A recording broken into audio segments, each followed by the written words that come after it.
Okay, welcome back to members of 121 Community Church in Grapevine, Texas, and our ongoing study in Paul and the Faithfulness of God by N.T. Wright from Fortress Press, 2013. We're going to continue on in this first part of the book, and we're going to take a look at the context of Paul as a Jewish Pharisee and how that concrete identity meant something for the retelling of the story of Israel, and how Paul looked at that story of promised liberation. We're going to be looking at pages 109 to 131. This begins with block 1 on the left. We're going to look at the dynamic narrative, the Pharisee and the Essene movements. Within the recognition that Israel was the people of God, God had rescued them from the Egyptian pagan overlordship, and they had the Torah as a guiding way of life. But the situation was worsening under Roman oppression, because there was the Roman corruption of the priesthood, there was the wrong interpretation of the Torah taking place, and especially according to those who voluntarily exiled themselves out of Jerusalem to Qumran. The Jews possessed the 4 R's of expectation during this time. They anticipated the revival, the proper revival of the Torah keeping, the restoration of the true temple liturgy, the renewal of Israel itself, and the rebuke of the pagan oppression of Rome in divine judgment. So revival, restoration, renewal, and rebuke were all anticipated by Paul as a Pharisee. But if you look at note 4, there were reform movements of the Pharisees that took place as an implicit story within the larger story of Israel. And it wasn't simply a moral schema. They weren't really doing away with Israel's initial larger narrative, but it was an anticipation of the age to come, and it was an anticipation of the divine Egeiro raising up, or the divine Egeiro resurrection unto God's new creation. So there very much was this recognition of the need for restoration of the nation and for liberation from Roman oppression. Now if we go to block 2, we'll take a look at the concrete narrative that went all the way back to Abraham. For Paul, this demanded participation in bringing the story of Israel forward to its decisive moment. Paul had a very acute recognition and expectation to bring the story forward, the larger story of Israel forward. And there were 3 aspects of this decisive moment. It was going to be a renewal of the universe. It was going to be a rescue from elongated exile under Roman oppression, and it would be the return of Yahweh to Zion in full doxa glory, the returning full doxa glory to the temple. So it was a renewal of the entire creation, rescue from Roman oppression, and the glory of God would fill the temple again.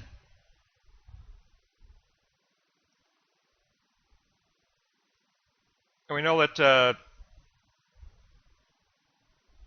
there was a real need for a revival of the retold story of Israel. The Pharisees were very much aware of this. They needed to look at passages in the Torah and reread them and reinterpret them in light of this elongated exile and this elongated oppression, this elongated diaspora where all the Jews were scattered north and throughout the regions, all because of Roman oppression. And so there's a real need for this healing of the diaspora scattering. If you look at block 3, we'll look at the dynamic story and the concrete story, which led to Paul's retold story. Paul held as a Pharisee a narrative in search of an ending, coupled with the responsibility to take it forward as an apocalyptic disclosure of the full story pattern. So Paul anticipated the coming of one like unto the Son of Man who would apocalyptically unveil the full story and the full promise, the full pattern of the liberation of Israel. And there's a great emphasis on the oracle of the book of Daniel. Paul's threefold reading included the kingdom, the living God will set up a kingdom that cannot be shaken. This will take place through the raising up of one like the Son of Man, and that will bring about a real return from diaspora exile. So kingdom, Messiah, and return were all read into the book of Daniel for the Pharisees and for Paul. So after factoring in the Daniel prophecy, Paul's retold story still was nested inside the larger Israel narrative, but the covenant chapters of Deuteronomy 27 through 30 were taken up because they foretold the bad times of the Second Temple Roman corruption, and those chapters did promise a covenant renewal and a liberation of Israel in the return of doxa glory. There was a transition from narrative to prayer taking place in this retold story, which took up the post-exilic scriptures, such as Ezra, Nehemiah, and Daniel. For Paul, the righteousness of God becomes the basis for the expected restoration of Israel. From here, let's go over and take a look at that little inserted mini triad in 3a on the right. Here's the carryover triad from Paul's retold story. It begins with the Pharisee movement within Israel's story. Paul anticipated an age to come promised by the oracle and the scriptures of Daniel. Then block 2, the concrete narrative and the need to retell Israel's story was felt as an imperative by Paul. In his frustration, he anticipated Yahweh's return to the temple in full doxa glory as an apocalyptic breaking in vertical event. And that would lead to the retold story of the story of Israel from Paul's point of view. He would take up Daniel's prophecy. He would take up that because he was truly remembering the prophecy of one like unto the Son of Man that was to come, which would result in the Egeiro resurrection power lifting up of all creation into new creation. He anticipated new creation. He anticipated one like the Son of Man. He also still held all of that in the narrative or the story of Israel. So Paul was very much primed and prepared for the Damascus Road experience. This is prior to Damascus Road. He was already, as a Pharisee, truly prepared, truly primed for this retelling of the story of Israel. And after that apocalyptic revelatory event on the Damascus Road, Paul did retell the story through the resurrected, crucified Christ. So let's take a look at the triad on the right now and take a look at the retold Pharisee story. We'll begin with block 1, the frustration expressed through the Second Temple literature. There were various writings that expressed the frustration of the Jews not being yet liberated, or the absence of the doxa glory of Yahweh in the temple. There was the book of Judith, which narrated Israel's restoration through God's protection.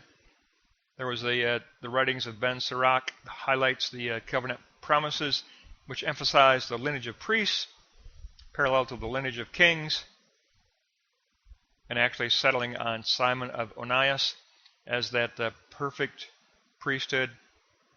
There was the writings of Mattathias, who posited the covenant lineage of Joseph, Phinehas, Joshua, Caleb, David, Elijah, and then settling finally on Daniel. And then he posited that the military leaders of Simeon and Judah would carry the narrative forward. So it evolved into this military type Messiah that was going to bring the story of Israel forward, it actually went from priesthood onto military figures. So it did, because of the building up of frustration, the Jewish Pharisees actually anticipated a military type Messiah. And there was also Qumran's Damascus document. Qumran was itself seen as a way of carrying the Israel story forward, because they perceived themselves to be the loyal ones, the pure ones, who weren't going to participate in the contaminated and corrupted temple, which was corrupted by the Romans. So Qumran felt that they were the voluntarily exiled true Jewish believers. But all of this leads to Block 2 and a real rereading of Deuteronomy. Deuteronomy became very, very important during the first century because of all this frustration under Roman oppression, which was a horrible Roman oppression, that the Jews went back and reread Deuteronomy and took it up as that manuscript and that book that actually was, even though it was years ago, they felt that it was speaking of their elongated exile under the Romans.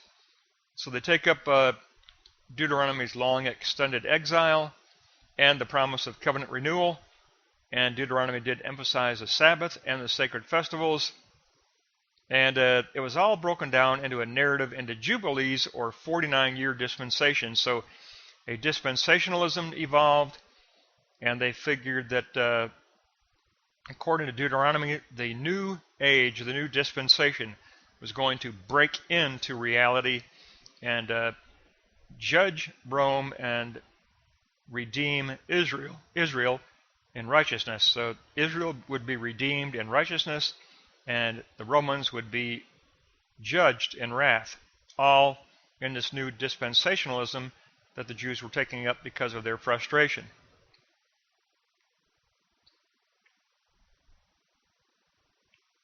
So Israel was awaiting the new promised moment.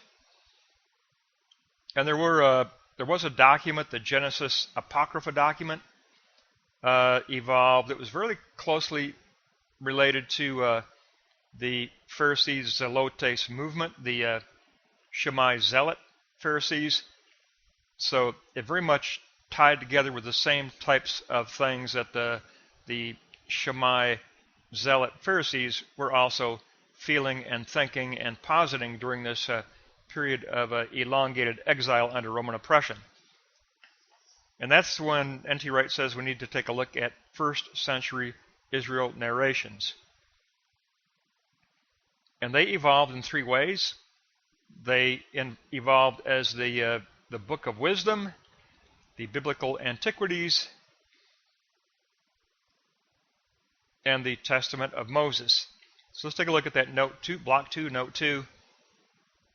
The Wisdom, the Book of Wisdom, was a narrative of the work of wisdom within history.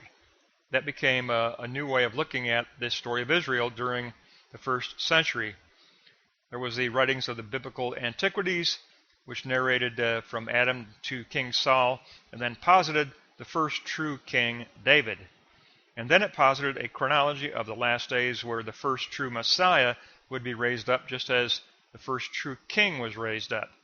Because there were many false messiahs popping up in the first century, but the true Messiah would come in the same way that the true first king evolved in David. Then the Testament of Moses was a document where Moses instructs Joshua regarding the things to come, including the elongated 77-year exile, and then the promised coming of the wrath of God against those who oppress Israel, and the promise of new covenant, new creation.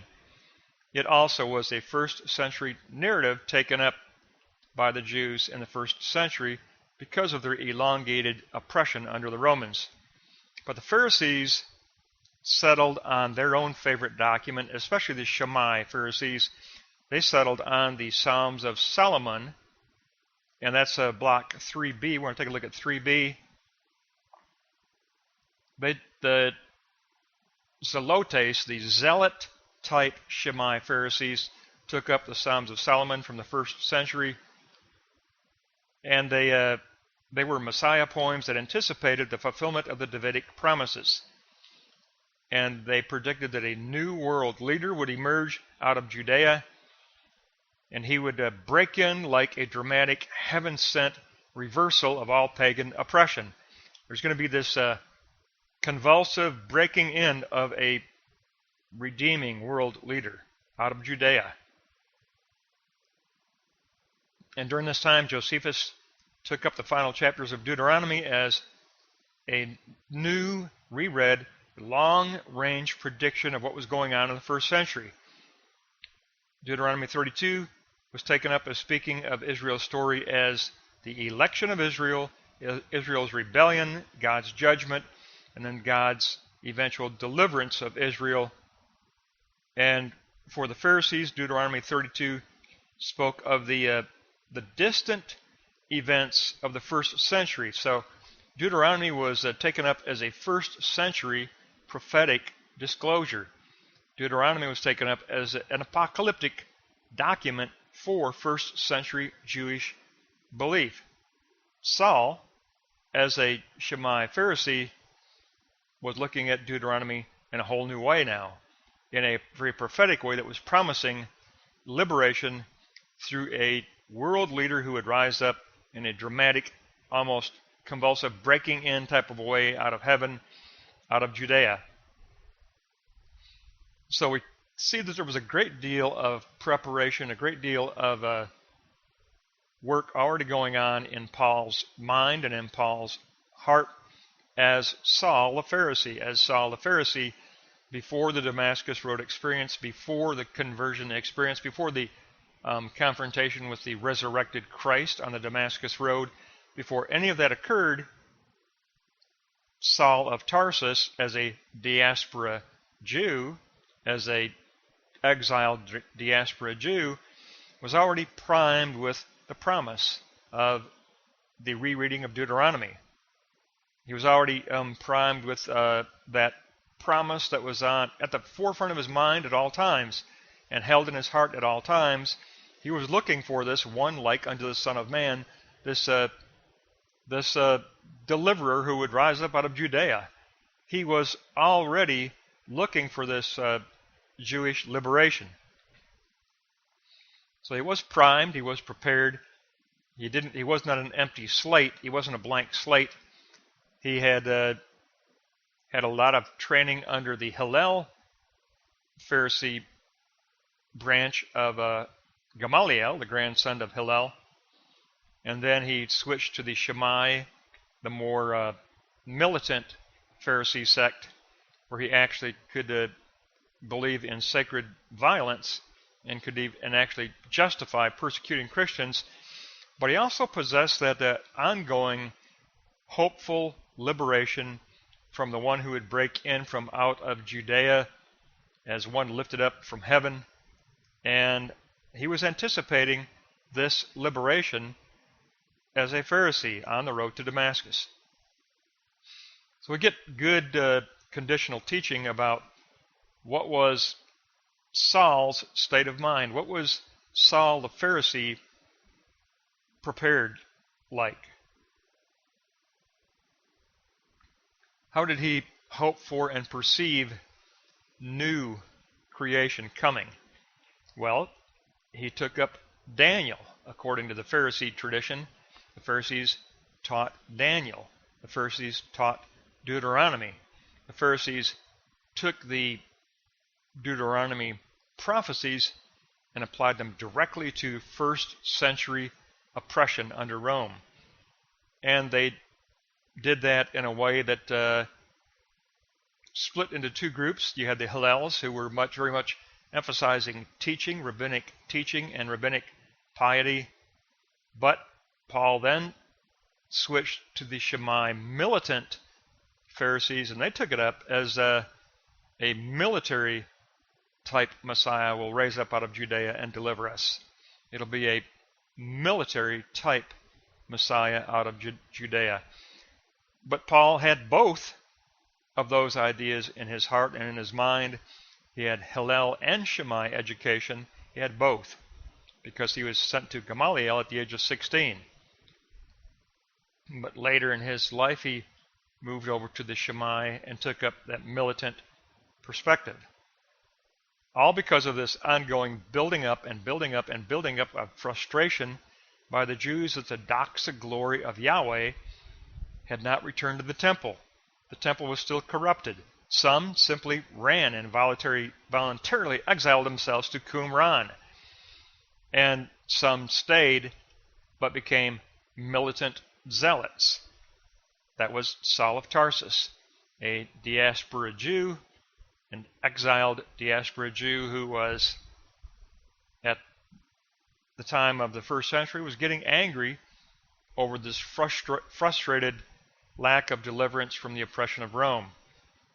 But now we get a better picture of from N.T. Wright. We get great teaching, I think, about how this retold story had to be retold and how it was primed as a promise in the heart of Saul of Tarsus. And we'd get a better understanding why what took place on the Damascus Road meant what it meant. We get a much better understanding. That's going to wrap up this lesson. That takes us through 109 to page 131, and we'll pick up on page 132 next time. I will have a little bit of a little mini recap triad that I'm going to do just like I did last time. I'm going to do a little recap triad. It'll only be like 5 minutes that I'll add on to this, but this will wrap up this lesson on the Pharisee Israel narrative as retold by Saul and then Paul.